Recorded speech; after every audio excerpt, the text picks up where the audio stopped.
Hello students, hello बच्चों। आप लोगों ने मेरे पिछले कुछ वीडियो लेक्चर सीरीज जिसमें मैंने आप लोगों को एटॉमिक स्ट्रक्चर के बारे में समझाया था, पीरियोडिसिटी और क्लासिफिकेशन ऑफ एलिमेंट्स या पीरियोडिक टेबल के बारे में हम लोगों ने पढ़ा था। आज बहुत ही एक इम्पॉर्टेंट चैप्टर है जिसमें हम लोग केमिकल बॉन्ड के बारे में पढ़ेंगे। ये चैप्टर वीडियो लेक्चर सीरीज़ काफ़ी अलग अलग पार्ट्स में डिवाइड रहेगा। बहुत छोटे छोटे वीडियोज़ में मैं आपको समझाने की कोशिश करूँगा। तो चलिए शुरू करते हैं। मेरा नाम है चिरंजीत चौधरी और आप सभी का स्वागत है यूट्यूब चैनल रसायन शास्त्री में। शुरू करने से पहले हम लोगों को ये चैप्टर शुरू करने से पहले कुछ इंपॉर्टेंट इन्फॉर्मेशन हमें पता होनी चाहिए कि हम ये चैप्टर क्यों पढ़ रहे हैं। सबसे पहला सवाल जो है कि भाई वाई एटम फॉर्म्स बॉन्ड, आपके जो एटम्स हैं वो बॉन्ड क्यों बनाते हैं। हम लोग को ये समझना है कि भाई एटम जो है वो bond, the most important question is why atom forms bond. पहला, ये चैप्टर शुरू करने से पहले या फिर चैप्टर को डिटेल में समझने से पहले ये जानना जरूरी है कि भाई एटम्स बॉन्ड क्यों बनाते हैं। दूसरा सवाल क्या है? दूसरा सवाल है क्या all the atoms combine to form bond, क्या सारे के सारे एटम्स आपका कंबाइन करके बॉन्ड बनाते हैं? क्योंकि हमने पीरियोडिक टेबल में देखा था कि कुछ 114 115 एलिमेंट्स हैं, तो क्या सारे एलिमेंट्स के जो एटम्स होते हैं वो बॉन्ड बनाते हैं या नहीं, ये भी जानना जरूरी है। तीसरा इंपॉर्टेंट चीज़ है कि ड्राइविंग फोर्स क्या है। ड्राइविंग फोर्स का मतलब है कि भाई जो अगर मेरे एटम्स जो कि उनकी एक पर्टिकुलर एनर्जी होती है, वो जो एटम्स हैं वो जो बॉन्ड बनाएंगे तो उसका ड्राइविंग फोर्स क्या है, ऐसा कौन सा फोर्स ऑफ अट्रैक्शन है जो उसको एटम्स को बॉन्ड बनाने में हेल्प कर रहा है या बॉन्ड बनाने के लिए मतलब वो इम्पॉर्टेंट है। सो ये शुरू करते हैं। तो सबसे पहला जो केमिकल बॉन्डिंग में जो वर्ड है बॉन्डिंग, बॉन्ड किसे कहते हैं भाई? The most important question is bond. So bond is defined as the force of attraction. ये एक फोर्स ऑफ अट्रैक्शन है जो कि the force of attraction which holds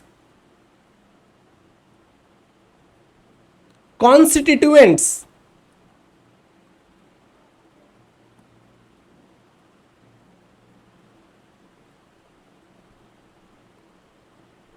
constituents together. ये जो मैंने एक वर्ड लिखा है कॉन्स्टिट्यूएंट्स क्यों लिखा है? जरूरी नहीं है जो आपका जो केमिकल बॉन्ड होगा वो दो एटम के बीच बना हो। सो बेसिकली एक फोर्स ऑफ अट्रैक्शन है जो अलग अलग कॉन्स्टिट्यूएंट्स से इन्वॉल्व, वो एटम्स हो सकते हैं, आयंस हो सकते हैं, वो आपका मॉलिक्यूल्स भी हो सकते हैं। Two molecule also combine to form बड़ा मॉलिक्यूल और बिगर मॉलिक्यूल्स। ठीक है guys. So basically the bond is the chemical bond or bond is nothing but a force of attraction which holds the atoms, ions, molecules are the species together. उसको बोला जाता है chemical bond. सो सबसे पहले जो theory आती है, तो हमने ये तो समझ लिया कि भाई बॉन्ड किसे कहते हैं। तो हमारा दूसरा सवाल है कि एटम्स बॉन्ड क्यों बनाते हैं। सो इसको एक्सप्लेन करने के लिए सबसे पहले जो थ्योरी उठ के आई है उसका नाम है Lewis theory.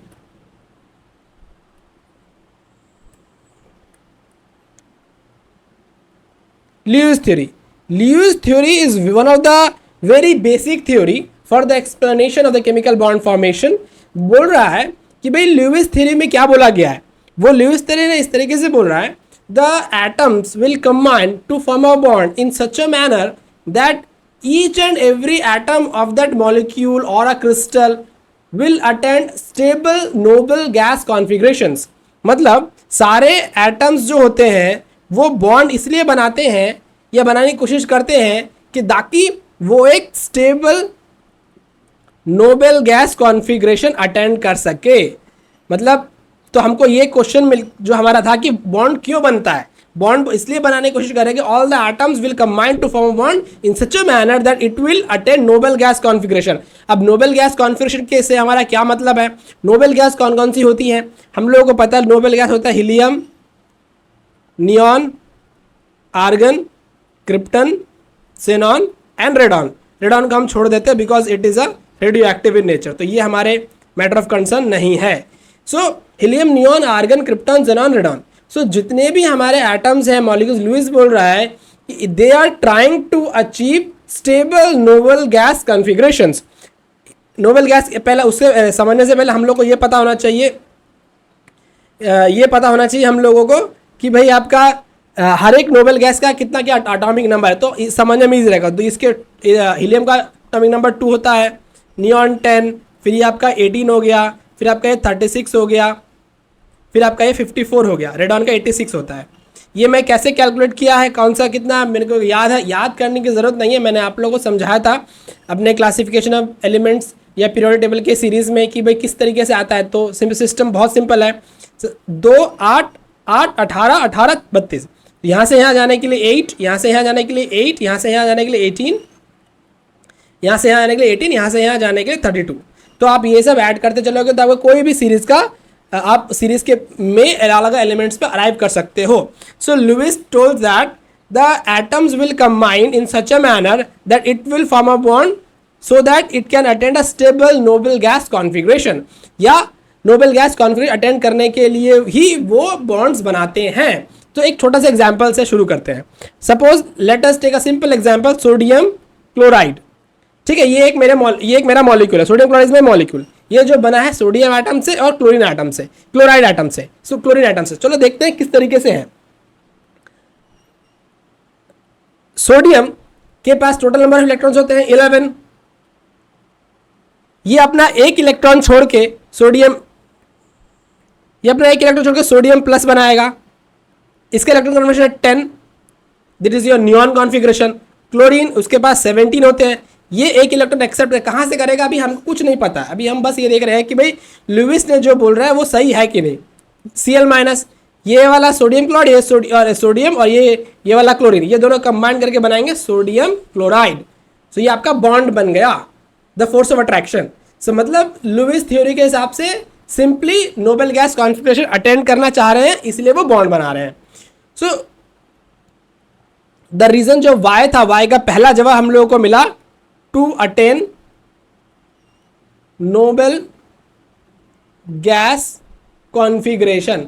Nobel gas configuration क्यों अटेंड करना चाहते हैं?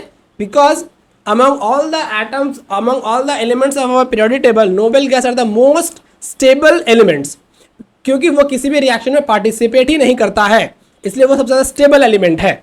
ठीक है, दूसरा होता है in terms of energy. Energy के रिस्पेक्ट में हम लोग एक्सप्लेन करने की कोशिश करते हैं। बेसिकली क्या, आपके पास दो अलग अलग एटम्स, ए एटम बी है, एटम ए है, ये एटम बी है, ये दोनों आइसोलेटेड स्पेस में काफ़ी दूर दूर है। आप जब ये दोनों कंबाइन करोगे या दोनों क्लोज बाय आएंगे, सो इनकी एनर्जी में चेंजेस आएगा। सो बेसिकली अभी सिंपल मोटो है, हम लोग चाहे वो ह्यूमन बीइंग हो चाहे कोई भी हो, everybody wants at a stable state. Stable state मतलब in chemistry, in science, stable मतलब होता है मिनिमम एनर्जी। तो जो system, when the system attains a minimum energy, that means it has maximum stability. So minimum energy equivalent with maximum stability. So minimum energy का मतलब ही होता है आपका मैक्सिमम स्टेबिलिटी। यहाँ पे एक मैं इंपॉर्टेंट चीज आपको बताऊंगा, एक पी कर्व होता है, पोटेंशियल एनर्जी कर्व। चला वो थोड़ा देखते हैं, पोटेंशियल एनर्जी कर्व कैसे बनता है, पहले वो देख लेते हैं। ये मान लो मेरा इधर पोटेंशियल एनर्जी हो गया, ठीक है, इधर है distance R. Basically what is R? R is your, what is R क्या है? Distance between the atoms. अलग अलग एटम्स के बीच का जो डिस्टेंस होता है वो आपका आर हो गया। So when two atoms are isolated, जब वो बहुत दूर दूर है तब उनकी एनर्जी आइसोलेटेड एनर्जी रहेगी। Let us, this is the energy when the two atoms are at isolated system. Isolated system है। When two atoms are try to combine each other, जब दोनों एटम्स कंबाइन करने की कोशिश करेंगे, तरीके से कंबाइन कर रहे हैं, कौन सा फोर्स ऑफ अट्रैक्शन है वो धीरे धीरे बाद में जाते हैं। जब टू एटम्स कंबाइन करेंगे सो क्या होगा, उसकी एनर्जी धीरे धीरे कम होगी, धीरे धीरे एनर्जी कम हुई, इंटरन्यूक्लियर डिस्टेंस कम हो रहा है, energy is decreasing, energy is decreasing. There will be a point when the energy decreases is maximum. उसके बाद अगर आप इंटरन्यूक्लियर डिस्टेंस को कम करते गए, the energy will increase. This kind of curve is called potential energy curve. इसे बोला जाता है पोटेंशियल एनर्जी कर्व। ये बहुत ही इंपॉर्टेंट कर्व है। ये कर्व आपको क्या एक्सप्लेन कर रहा है वो थोड़ा देखते हैं। Curve explains that when the internuclear distance is increasing, यहाँ पे इंटरन्यूक्लियर डिस्टेंस, इस तरफ इंटरन्यूक्लियर डिस्टेंस बढ़ रहा है, the energy is very high. Basically जब एक इंटरन्यूक्लियर डिस्टेंस सर्टन टाइम से बड़ा हो जाता है तो वो आइसोलेट सिस्टम बन गया, दो एटम्स काफी दूर है। When internuclear distance is decreasing, then again energy is very high. But this is the point where potential energy of the system, that is my molecule, is minimum. That means energy minimum and stability is maximum. This is the point where the bonds forms. मतलब यही वो internuclear distance है अगर दो atom को आप धीरे धीरे क्लोज लाओगे, ये एटम मेरा एक पहला एटम यहाँ था, फिर एटम यहाँ था, फिर एटम धीरे धीरे क्लोज आया, धीरे धीरे क्लोज आया, बॉन्ड बना, एटम को आप और ज्यादा क्लोज लेकर आ गए, एनर्जी बॉन्ड ब्रेक हो जाएगा, बॉन्ड बनेगा नहीं, उसका एनर्जी उल्टा बढ़ने लगेगा। सो एक मिनिमम डिस्टेंस होना चाहिए दोनों एटम्स के बीच में, तभी बॉन्ड बन पाता है। So this is your potential energy curve. Now अभी हम लोग समझ के what is the reason behind the formation of bond. पहला Lewis theory to attain the noble gas configuration, and दूसरा the most important is to attain the minimum energy state, that is your maximum stability state. Now हम लोग शुरू करते हैं Lewis theory के बारे में। लुईस थ्योरी शुरू करने से पहले मुझे थोड़ा लुईस सिंबल्स के बारे में पढ़ना पड़ेगा। लुईस सिंबल्स क्या होते हैं? बहुत ही सिंपल है। लुईस सिंबल बेसिकली हमारे जो एटम्स है उसमें तो बहुत सारे इलेक्ट्रॉन्स होते हैं। Let us take a simple example. मेरे पास सोडियम है। Sodium contains 11 electron. So 11 electrons का कॉन्फ़िगरेशन अगर मैं लिखता हूँ, सो 11 इसका कॉन्फ़िगरेशन अगर हम लिखते हैं इस तरीके से कॉन्फ़िगरेशन बनेगा उसका 1s2 2s2 2p6 3s1। Does all the electron participates in the formation of chemical bond? No. Only the outermost electrons. Only 3s will participate in the formation of bond. Inner electrons 1s, 2s, 2p will not participate in the formation of bond. क्यों? ये आप जरा मुझे explain करो, क्योंकि मैंने आप लोगों को इफेक्टिव न्यूक्लियर चार्ज के बारे में बताया था। सो ये हम समझ गए। सो जो आउटर मोस्ट इलेक्ट्रॉन्स होता है, the new term we will be identifying that outer most electron by the term valence electron. इस इलेक्ट्रॉन को बोलेंगे हम लोग valence electron. So Lewis symbol किस तरीके से है? सो लुईस सिंबल इस तरीके से है। आप लोगों ने मेरे पीरियोडिक टेबल चैप्टर में पढ़ा होगा, वहां पे मैंने आप लोग समझाया था alkali metals, alkyne earth metals, फिर इधर अलग अलग एलिमेंट, अलग अलग ग्रुप्स के बारे में। वहां पे हम लोगों ने वैलेंसीज के बारे में डिस्कस किया था। सो मेरा ये हो गया लिथियम। लिथियम के आउटर मोस्ट में एक इलेक्ट्रॉन्स रहेगा, बिकॉज लिथियम जो अल्कली मेटल से बिलोंग करता है उसका इलेक्ट्रॉनिक कॉन्फिगरेशन NS1 है। फिर हो गया सोडियम, इसका भी ये these are the Lewis symbols of lithium, sodium, potassium, rubidium, caesium. Francium लिखने की जरूरत नहीं है बिकॉज रेडियो एक्टिव है। ठीक है फ्रेंड्स, तो इस तरीके से हो गया ये, these are the Lewis symbols. अभी और देखते हैं मैग्नीशियम। मैग्नीशियम के आउटर मोस्ट वैलेंस शेल में 2 इलेक्ट्रॉन्स होते हैं। सो आप इस तरीके से लिखोगे मैग्नीशियम को। ठीक है, एल्यूमिनियम के वैलेंस शेल में 3 इलेक्ट्रॉन्स होते हैं। So we will be writing like this. ठीक है, these are the valence shell में जितने इलेक्ट्रॉन्स होते हैं, these are also called as a valency.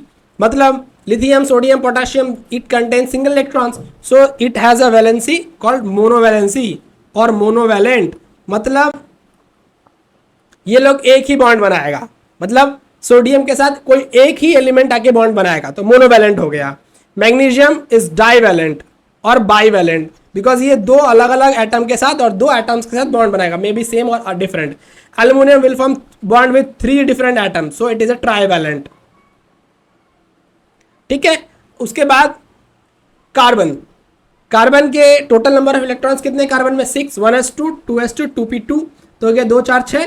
तो 1s2 पार्टिसिपेट नहीं करेगा, 2s2 2p2 पार्टिसिपेट करेगा, तो कितना होगा? 4 इलेक्ट्रॉन्स, 1 2 3 4। सो टेट्रावैलेंट कंपाउंड बोलेंगे। टेट्रावैलेंट 4 अलग अलग एटम्स के साथ ये बॉन्ड बनाएगा।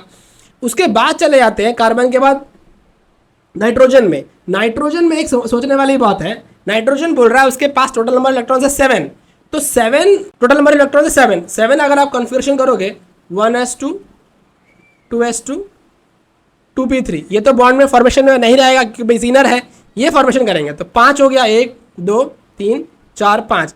अब the question is will all this 5 electron will participate in the formation of bond? No, only 3। So carbon के जब अगर कम है, मतलब 4 से अगर कम आता है उसका वैलेंस इलेक्ट्रॉन, तो उसकी वैलेंसी उतने के बराबर हो जाएगी। फॉर एग्जांपल एल्यूमिनियम में 3, तो 3 उसका ट्राइवैलेंट हो गया। लेकिन अगर 4 से ज़्यादा है तो उसकी वैलेंसी निकालने का बहुत सिंपल तरीका, 8 से माइनस कर दो। सो इसके आउटर मोस्ट इलेक्ट्रॉन में 5 है, तो 8 - 5 विल बी 3। सो नाइट्रोजन 3 ही उसकी वैलेंसी रहेगी, तो it is a trivalent system. इस तरीके से अगर आप ऑक्सीजन देखते हो तो ऑक्सीजन के लास्ट में है 6, बट इसकी वैलेंसी रहेगी 2। 8 - 6 2। फ्लोरीन वैलेंस में 7 रहेगा। फ्लोरीन का एटॉमिक नंबर कितना है गाइस? 9। सो 2 4 6 8 1 2 4 6 और ये 8 हो गया, 7 हो गया। ठीक है, so 8 - 7 1। So fluorine will form a bond with only another 1 atom. So ये हो गया। नाउ तो आप लुईस सिंबल के बारे में समझ, these all are nothing but a Lewis symbol. तो मैंने अलग अलग लुईस सिंबल्स के बारे में आप लोगों को समझाया। लुईस सिंबल हम लोग को क्या इंपॉर्टेंट इंटरप्रिटेशन देता है। लुईस सिंबल हम लोग को ये बताता है कि भाई एक पर्टिकुलर ग्रुप में अगर आप जाओगे तो उसकी वैलेंसी कितनी रहेगी, वहाँ से हम लोग को बहुत अच्छा इन्फॉर्मेशन मिला था। फॉर एग्जाम्पल आपके जो अल्कली मेटल्स हैं, alkali metals are always monovalent, वो एक ही बॉन्ड बनाते हैं दूसरे किसी के साथ। आपके जो हेलोजेंस हैं दीज आर ऑल्सो मोनोवैलेंट। जो आपके ऑक्सीजन का ग्रुप है वो डाइवेलेंट है। ये आप देख चुके हैं, ये आप समझ चुके हैं। Now Lewis theory, what is Lewis octet theory. Lewis theory के बाद एक इंपॉर्टेंट लुईस थ्योरी का अलग है लुईस ऑक्टेट थ्योरी। जैसा कि हम लोगों ने अभी थोड़ी देर पहले देखा था, हमने वहां पे ये डिस्कस किया था कि भाई लुईस ने बोला था atoms will combine to form a bond in such a manner that each atoms of the molecule will attain a noble gas configuration। noble gas configuration क्या है भाई, what is noble gas configuration। noble gas configuration क्या है, अगर आप किसी भी noble gas को उठा के देख लोगे, एक simple noble gas neon, neon total number of electrons कितने हैं नियॉन में 10। सो आप करके देखो 1s2 2s2 2p6, this is the valence electron. Valence में कितने इलेक्ट्रॉन्स है 8 electrons. Except helium all the atoms of the noble gas have 8 electrons in their valence shell. So helium को छोड़कर all the atoms of noble gas have 8 electrons. इसी को बोला जाता है लुईस ऑक्टेट थ्योरी, क्योंकि हर एक नोबेल गैस के वैलेंस शेल में 8 इलेक्ट्रॉन्स है। लुईस ने बोला दैट्स वाई अगर आपको नोबेल गैस कॉन्फिगरेशन करना है, इसका मतलब आपको ऑक्टेट मॉलिक्यूल इस तरीके से बनाया जाएगा, इस तरीके से बनेंगे एटम्स अपने अपने इंडिविजुअल वैलेंस शेल में नोबेल गैस कॉन्फिगरेशन अटेंड कर सके। सो चलिए देखते हैं कैसे कैसे ये अटेंड कर पाता है, कर पाएगा हमारा एटम। सबसे पहले सिंपल एग्जांपल पकड़ते हैं, formation of sodium chloride. Sodium का फॉर्मेशन नहीं पकड़ते हैं, चलो देखते हैं। सोडियम एटम है मेरे पास, ठीक है। सोडियम एटम कैसे electronic configuration Nobel gas configuration attend करेगा। सोडियम के पास टोटल नंबर ऑफ इलेक्ट्रॉन्स है 10, ठीक है। लुईस सिंबल हो गया इसका, ये इस तरीके से लुईस सिंबल हो गया, क्योंकि बैलेंस वाला ही देखना है। ये क्या करेगा, in order to attend noble gas electronic configuration और octet, it will lose that single electron and will form a positive cation. एक इलेक्ट्रॉन लूज कर देगा, ठीक है। ये इसने नोबेल गैस कॉन्फिगरेशन अटेंड कर लिया, नोबेल गैस कर लिया, और अलग लैंग्वेज बोलेंगे ऑक्टेट फिल कर लिया। एक और एटम है क्लोरीन। क्लोरीन के लास्ट में वैलेंस में 7 इलेक्ट्रॉन्स होते हैं। How it will attend the noble gas configuration, by excepting some electron from anywhere will form Cl minus. इसमें 17 इलेक्ट्रॉन्स होते हैं, इसमें 18 हो गया, इसमें 10 था, नोबेल हो गया। Cl माइनस ऑक्टेट फिलअप कर दिया। Now if there is a sodium chloride, sodium plus Cl minus, ये प्लस माइनस कैटायन फॉर्मेशन किया, ये एनायन फॉर्मेशन किया। ये दोनों अगर एक सर्टेन डिस्टेंस में आ जाएंगे, will form a bond sodium chloride. So here sodium attends noble gas configuration by releasing a 1 electron. Chlorine attends noble gas configuration by accepting the electron that released by the sodium, and sodium cation and anion forms a bond called sodium chloride. This kind of bond is called ionic bond. So एक simple तरीका हो गया bond formation का ionic bond, ठीक है friends. सो एक तरीका है बॉन्ड फॉर्मेशन और ऑक्टेट अटेंड करने का बाय कंप्लीटली लूजिंग और गेनिंग द इलेक्ट्रॉन्स। दूसरा क्या तरीका है, एक बॉन्ड, दूसरा तरीका क्या है बॉन्ड फॉर्मेशन का। Let us take a simple example. मेरे पास है कार्बन, मेरे पास है कार्बन। कार्बन के टोटल बाहर होते हैं 4 इलेक्ट्रॉन्स, टोटल बाहर है 4 इलेक्ट्रॉन्स। ये क्या कर रहा है, चारों के 4 इलेक्ट्रॉन्स ना लूज करके ऐसा कोई एटम इसके पास आया जो कि एक एक इलेक्ट्रॉन शेयर करने के लिए रेडी हो गया। सपोज ये हाइड्रोजन मेरे पास आया, हाइड्रोजन के वैलेंस लुईस सिंबल लिखोगे तो H पे डॉट आएगा, और एक हाइड्रोजन एटम आया, और एक हाइड्रोजन एटम आया, 4 हाइड्रोजन एटम आए। अब देखो आप total number of electrons count करो। सो टोटल इलेक्ट्रॉन्स कितने हो गए, 8 इलेक्ट्रॉन्स हो गए। In this scenario methane, carbon and 4 hydrogen atoms combine in order to attain the Lewis configuration or Lewis octet theory, Lewis octet configuration by mutual sharing of electrons. Mutual sharing of electrons.